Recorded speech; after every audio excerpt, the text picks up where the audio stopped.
दोस्तों कैसे हैं आप सभी। आशा करता हूँ बहुत ही अच्छे होंगे। इस वीडियो में हम आपके लिए लेकर आए टॉप 25 क्वेश्चन। ये ऐसे क्वेश्चन जो बार बार एग्जाम में पूछते हैं, तो अगर आपका आने वाले टाइम में एग्जाम है तो इस वीडियो को पूरा देखिएगा। और वीडियो पसंद आएगा तो प्लीज़ वीडियो को किसी स्टडी ग्रुप में शेयर करिएगा और वीडियो को चैनल पर नए चैनल को सब्सक्राइब भी करिएगा। देखते हैं पहला क्वेश्चन क्या है। पहला क्वेश्चन है, भारतीय संविधान में संवैधानिक उपचारों का अधिकार किस अनुच्छेद के अंतर्गत आता है। तो इसका जो राइट आंसर हो जाएगा वो हो जाएगा ऑप्शन सी, अनुच्छेद 32 के तहत। अनुच्छेद 32 के तहत संवैधानिक उपचारों का अधिकार है। भारतीय संविधान में संवैधानिक उपचारों का अधिकार अनुच्छेद 32 के अंतर्गत आता है। अनुच्छेद 32 को भारतीय संविधान में संविधान की आत्मा कहा जाता है। इसके अंतर्गत नागरिक अपने मौलिक अधिकारों के हनन पर सीधे सुप्रीम कोर्ट जा सकता है।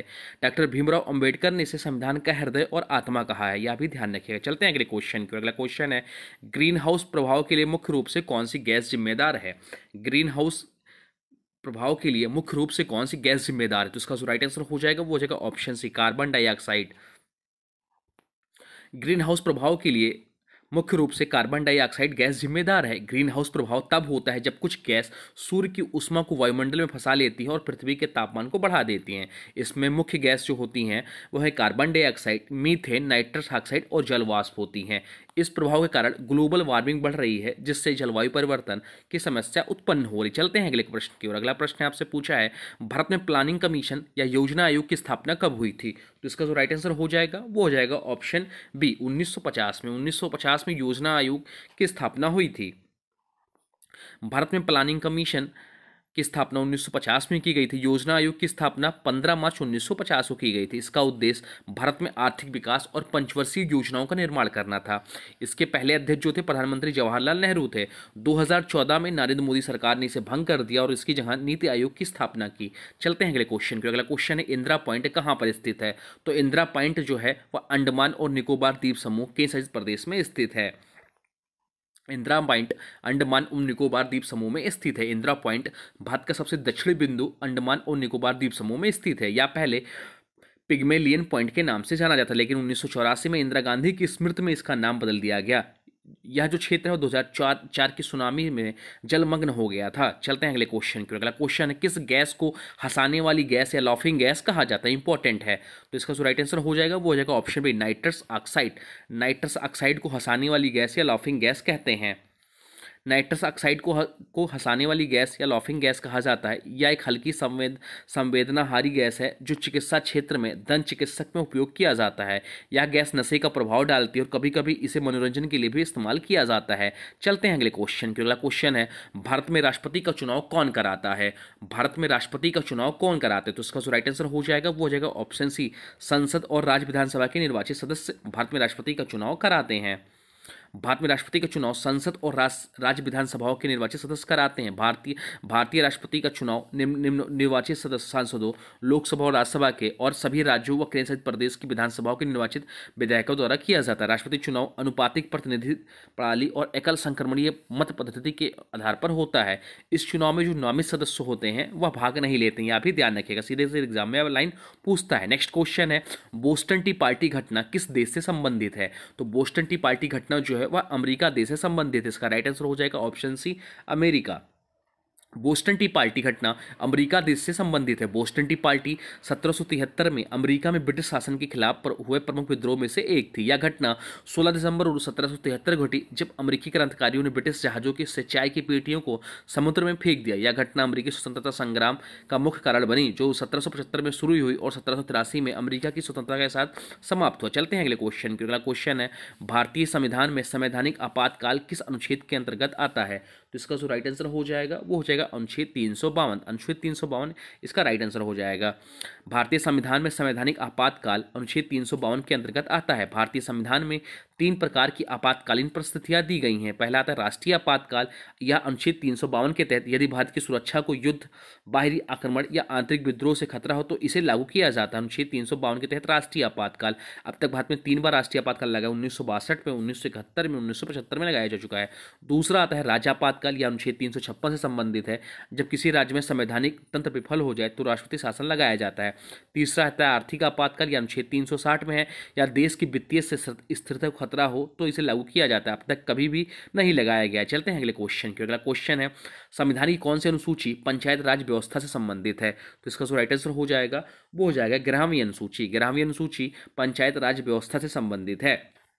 संविधान की 11वीं अनुसूची पंचायती राज व्यवस्था से संबंधित है। 73वें संविधान संशोधन अधिनियम 1992 के तहत पंचायती राज व्यवस्था को भारतीय संविधान में जोड़ा गया। इस संशोधन के तहत 11वीं अनुसूची को जोड़ा गया, जिसमें 29 विषयों की सूची दी गई जिन पर पंचायतों का अधिकार मिला है। प्रमुख विषयों में कृषि, भूमि सुधार, जल संसाधन, शिक्षा, स्वास्थ्य, ग्रामीण विकास, पशुपालन, लघु उद्योग आदि शामिल है। यह संविधान के भाग 9 में अनुच्छेद 243 के तहत आता है। चलते हैं नेक्स्ट क्वेश्चन की। अगला क्वेश्चन है सर्वोच्च न्यायालय गठन किस वर्ष हुआ? तो इसका जो राइट आंसर हो जाएगा वो हो जाएगा 1950 में। 1950 में सर्वोच्च न्यायालय का गठन हुआ, सुप्रीम कोर्ट का।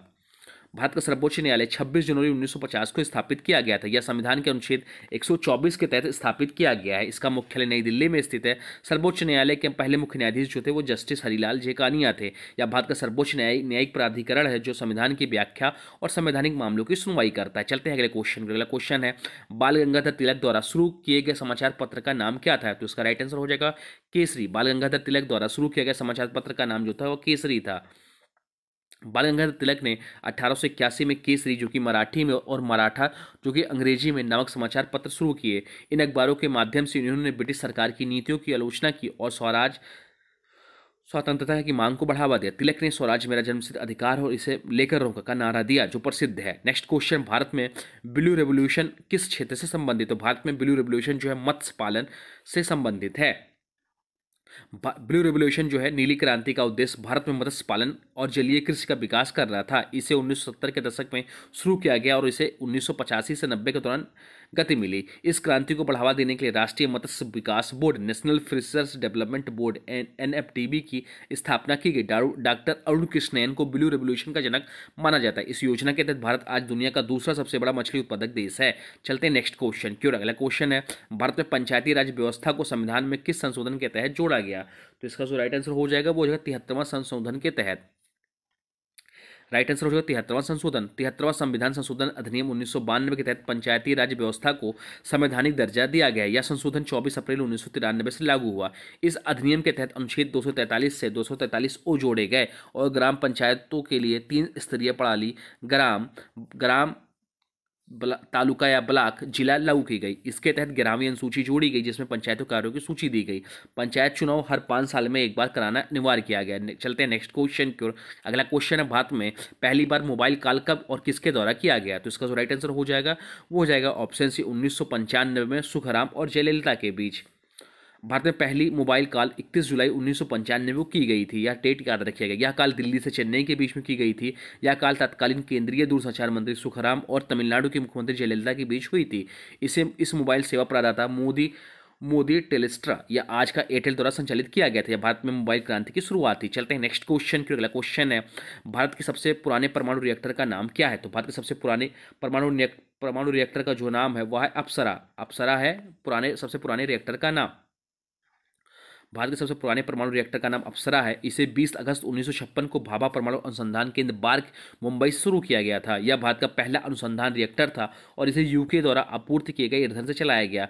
2018 में इसका नया संस्करण अप्सरा यू शुरू किया गया जो पहले से अधिक उन्नत और सुरक्षित है। नेक्स्ट क्वेश्चन है किस मुगल शासक ने सर्वप्रथम दीन-ए-इलाही नामक धर्म की स्थापना की? तो इसका जो राइट आंसर हो जाएगा वो हो जाएगा ऑप्शन बी अकबर मुगल शासक ने सर्वप्रथम दीन-ए-इलाही नामक धर्म की स्थापना की। अकबर ने धार्मिक एकता को बढ़ावा देने के लिए 1582 ईस्वी में दीन-ए-इलाही नामक धर्म की स्थापना की। यह विभिन्न धर्मों हिंदू, इस्लाम, जैन, बौद्ध, फारसी और ईसाई के सिद्धांतों का मिश्रण था। इस धर्म का मुख्य उद्देश्य धार्मिक सहिष्णुता को बढ़ावा देना था। प्रसिद्ध दरबारी बीरबल इस धर्म को अपनाने वाले पहले व्यक्ति थे। हालांकि अकबर के बाद यह धर्म समाप्त हो गया। नेक्स्ट क्वेश्चन है भारत में मंगलयान किस वर्ष लॉन्च किया गया? तो इसका जो राइट आंसर हो जाएगा वो हो जाएगा 2013 में। 2013 में भारत में मंगलयान लॉन्च किया गया। भारत में मंगलयान वर्ष 2013 में लॉन्च किया गया। मंगलयान को भारतीय अंतरिक्ष अनुसंधान संगठन इसरो ने 5 नवंबर 2013 को लॉन्च किया गया। इसरो की बात करें तो इसरो का जो फुल फॉर्म होता है इंडियन स्पेस रिसर्च ऑर्गेनाइजेशन होता है और इसका जो मुख्यालय है वो बेंगलुरु में है, बेंगलुरु कर्नाटक में है। 24 सितंबर 2014 को यह सफलतापूर्वक मंगल की कक्षा में प्रवेश कर गया। भारत पहला ऐसा देश बना जिसने अपने पहले ही प्रयास में मंगल ग्रह पर सफलतापूर्वक मिशन भेजा। इसे PSLV C-25 रॉकेट से श्रीहरिकोटा से लॉन्च किया गया था। क्या भी ध्यान रखें। चलते हैं नेक्स्ट क्वेश्चन की। अगला क्वेश्चन है, भारत में पहली जनगणना कब की गई? तो भारत में पहली जनगणना जो हुई थी वह 1872 में हुई थी। इसका राइट आंसर हो जाएगा ऑप्शन बी 1872। 1872 में भारत की पहली जनगणना हुई थी। बाद में पहली जनगणना British governor general Lord Mayo के कार्यालय में 1872 में करवाई गई थी, लेकिन यह पूर्ण रूप से व्यवस्थित नहीं थी। पहली व्यवस्थित और आधिकारिक जनगणना 1881 में हुई, जो लॉर्ड रिपन के शासनकाल में करवाई गई थी।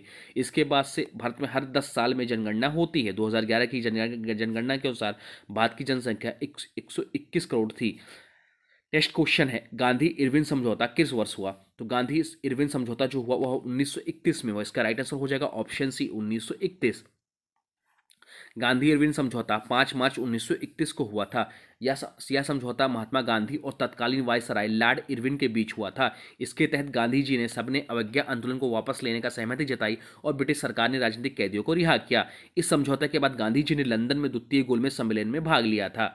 चलते नेक्स्ट क्वेश्चन की। अगला क्वेश्चन है, संविधान की 8वीं अनुसूची में वर्तमान में कितनी भाषाएं शामिल हैं? तो इसका राइट आंसर हो जाएगा ऑप्शन बी 22 भाषाएं वर्तमान समय में संविधान की 8वीं अनुसूची में शामिल है। भारतीय संविधान की 8वीं अनुसूची में 22 भाषाएं शामिल है। मूल रूप से संविधान में 14 भाषाएं थी, लेकिन समय समय पर संशोधन द्वारा अन्य भाषाएं जोड़ी गई। 21वें संविधान संशोधन 1967 द्वारा सिंधी भाषा जोड़ी गई। 71वें संशोधन 1992 द्वारा कोंकणी, मणिपुरी और नेपाली भाषा जोड़ी गई। 92वें संविधान संशोधन 2003 द्वारा बोडो, डोगरी, मैथिली और संथाली भाषा शामिल की गई। नेक्स्ट क्वेश्चन है, राष्ट्रीय विज्ञान दिवस भारत में कब मनाया जाता है? नेशनल साइंस डे भारत में कब मनाया जाता है? तो इसका जो राइट आंसर हो जाएगा वो हो जाएगा ऑप्शन बी 28 फरवरी को राष्ट्रीय विज्ञान दिवस के रूप में मनाते हैं। भारत में 28 फरवरी को राष्ट्रीय विज्ञान दिवस मनाया जाता है। इस दिन डॉक्टर CB रमन ने रमन प्रभाव इफेक्ट की खोज की थी। डॉक्टर रमन को 1930 में भौतिकी में नोबेल पुरस्कार मिला, जो किसी भी भारतीय द्वारा प्राप्त पहला वैज्ञानिक नोबेल पुरस्कार था। इस दिन पूरे भारत में वैज्ञानिक कार्यक्रम और प्रदर्शनियों का आयोजन किया जाता है। नेक्स्ट क्वेश्चन है, निजीकरण की नीति भारत में पहली बार किस पंचवर्षीय योजना के दौरान लागू की गई? तो इसका जो राइट आंसर हो जाएगा वो हो जाएगा 8वीं पंचवर्षीय योजना के तहत। निजीकरण की नीति भारत में पहली बार 8वीं पंचवर्षीय योजना के दौरान लागू की गई। भारत में आर्थिक उदारीकरण, निजीकरण और वैश्वीकरण की नीति 1991 में अपनाई गई। PB नरसिम्हा राव सरकार के दौरान इसे लागू किया गया और डॉक्टर मनमोहन सिंह, जो कि उस समय वित्त मंत्री थे, ने नई आर्थिक नीति पेश की। इस नीति का उद्देश्य सरकारी नियंत्रण को कम करना और निजी कंपनियों को बढ़ावा देना था। चलते हैं नेक्स्ट क्वेश्चन की। अगला क्वेश्चन है, विश्व का सबसे ऊंचा पर्वत कौन सा है? तो विश्व का सबसे ऊंचा पर्वत जो है वो माउंट एवरेस्ट है। माउंट एवरेस्ट जो है विश्व का सबसे ऊंचा पर्वत है। माउंट एवरेस्ट की दुनिया का सबसे ऊंचा पर्वत है। इसकी ऊंचाई जो है 8,848 मीटर है। यह नेपाल और तिब्बत की सीमा पर स्थित है। सबसे पहले 1953 में एडमंड हिलेरी, न्यूजीलैंड और तेन सिंह नॉर्गे ने इसे सफलतापूर्वक फतह किया था। इसे तिब्बती भाषा में चोमोलुंगमा और नेपाली भाषा में सागर माथा कहते हैं। यह लाइन पूछा जाता है, तो यह भी ध्यान रखें। चलते हैं अगले क्वेश्चन के। अगला क्वेश्चन है, नंदा देवी बायोस्फीयर रिजर्व किस राज्य में स्थित है? तो नंदा देवी बायोस्फीयर रिजर्व जो है वह उत्तराखंड राज्य में स्थित है। इसका राइट आंसर हो जाएगा option B Uttarakhand. Nanda Devi biosphere reserve Uttarakhand राज्य में स्थित है। यह यूनेस्को द्वारा विश्व धरोहर स्थल के रूप में मान्यता प्राप्त है।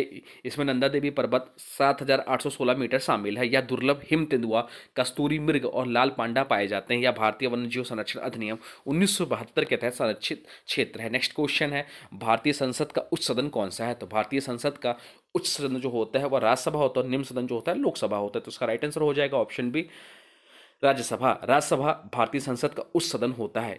इसमें अधिकतम 250 सदस्य हो सकते हैं, लेकिन वर्तमान में राज्यसभा में 245 सदस्य हैं। राज्यसभा के सदस्यों का चुनाव विधानसभाओं के निर्वाचित सदस्यों द्वारा किया जाता है और 12 सदस्य राष्ट्रपति द्वारा नामित किए जाते हैं। लोकसभा के विपरीत राज्यसभा कभी भंग नहीं होती, बल्कि प्रत्येक 2 वर्ष में इसके 1/3 सदस्य सेवानिवृत्त हो जाते हैं। तो ये रहे टॉप 20 क्वेश्चन। साथ साथ में हर क्वेश्चन से जुड़े इंपॉर्टेंट फैक्ट भी बताऊंगा जो आपके एग्जाम में सीधे सीधे पूछे जाता है। अब आज की वीडियो से क्वेश्चन है, इसका राइट आंसर आप लोग कमेंट में बताना है। आज की वीडियो से क्वेश्चन है, संविधान की 8वीं अनुसूची में वर्तमान में कितनी भाषाएं शामिल हैं? संविधान की 8वीं अनुसूची में वर्तमान में कितनी भाषाएं शामिल हैं? इसका जो भी राइट आंसर कमेंट बॉक्स में जो बताएगा, साथ साथ वीडियो कैसा लगा इसके बारे में भी जरूर बताइएगा। हाँ, और अभी तक आपने वीडियो को लाइक नहीं किया तो प्लीज़ वीडियो को लाइक कर दीजिए और चैनल पर नए तो सब्सक्राइब कर लीजिए। तो चलिए मिलते हैं एक नए वीडियो में, तब तक के लिए thanks for watching nun classes. Please video को से स्टडी ग्रुप में जरूर शेयर करिएगा। Thanks for watching nun classes.